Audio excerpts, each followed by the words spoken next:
The Lord be with you. A reading from the Holy Gospel according to Luke.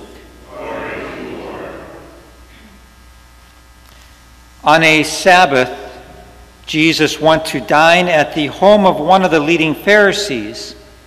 He said to the host who invited him, "When you hold a lunch or a dinner, do not invite your friends or your brothers or sisters or your relatives or your wealthy neighbors, in case they may invite you back and you have repayment. Rather, when you hold a banquet, invite the poor, the crippled, the lame, the blind. Blessed indeed will you be because of their inability to repay you, for you will be repaid at the resurrection of the righteous." The Gospel of the Lord.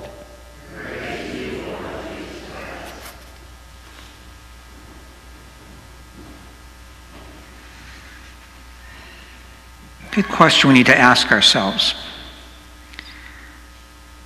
Ask ourselves this each personally. Does the gospel message, the gospels that we read, do they apply to me personally?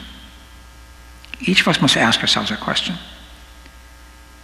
Or are these meant for somebody else? If they are meant for somebody else, then why are we here? If they apply to me personally, what am I doing to fulfill them?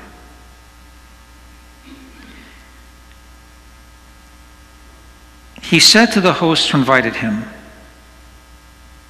"When you hold a lunch or a dinner, do not invite your friends or your brothers or sisters or your relatives or your wealthy neighbors, in case they may invite you back and you have repayment." Well, ask yourself the question. If they apply to me personally, then how often am I inviting to my home? How often am I inviting to go out to lunch or to dinner with me people who are not my friends or my brothers and my sisters, my relatives and my wealthy neighbors? Or when I'm inviting people out, they are my friends. Our social groups that we associate with. Are they always the same people? We're in the new evangelization. We call ourselves Christians. I remember when we were beginning the Alive in Christ campaign, and I was going to gatherings at the diocese on how to do this, what we should do. That was to raise funds for a project and for our diocese. And it was suggested to us, recommended to us, that maybe the pastors might like to invite the wealthier folks in the parish community to a dinner or so and host them with the intent of them wanting to give more. And I said, no, I'm not going to do that. If I'm going to invite people from our parish to my home for dinners, it's going to be the entire parish. And that's what I did, as you know. Everybody, nobody in our parish was uninvited. Everyone was invited to come and to share either a dinner, a brunch, something. We can't pick and choose. We must reach out to all. And I think that goes with everything we do. If we find ourselves just always associating with those who we know, especially in church functions, then we're not living out the gospel message. Not at all. Not if we're doing what God is asking us to do. That's to build up his kingdom. That's to bring others to Christ. If we're always just gathering with one another, then when do we get to share our faith with others who are in need?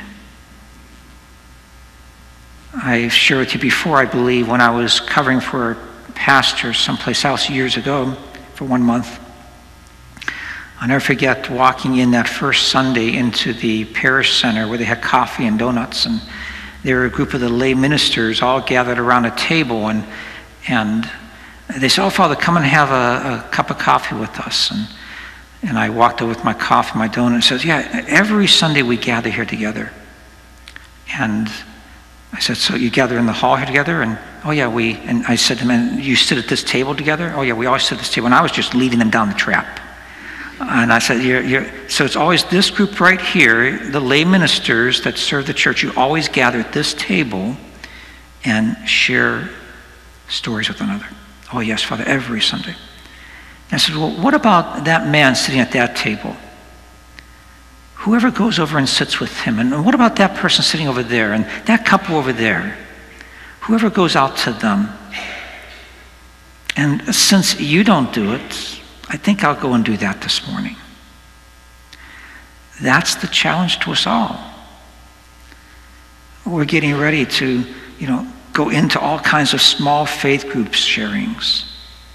We've got to caution ourselves with all those types of things. With Christ Renews His Parish, where I spoke to the men's group that started, our first group, and right away I heard that at first they were going to gather together and do certain things together. No, that's not what it's about. It's about infiltrating. It's about going out. It's spreading ourselves out. It's like the yeast. I spoke about that a few weeks ago. The yeast that goes into the flour. The yeast gets lost in that flour.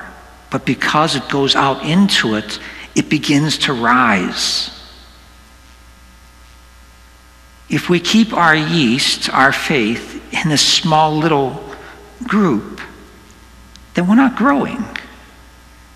We're just taking care of our own personal needs. We're just meeting and doing things with those who we feel comfortable with. But to be a Christian, to the extent to which we're called to be a Christian, means you're going to find yourself in uncomfortable situations many times. Many, many times.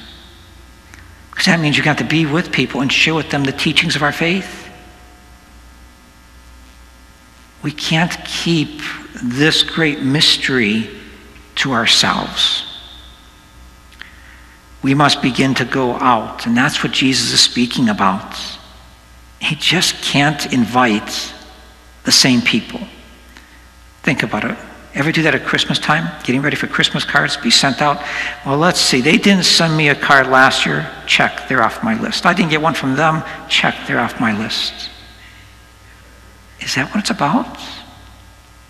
Maybe we should say, they didn't send me one. Maybe I need to find out what's happening in their life. Maybe I need to call them up and see what's going on. Maybe I need to write them a note and tell them I'm praying for them.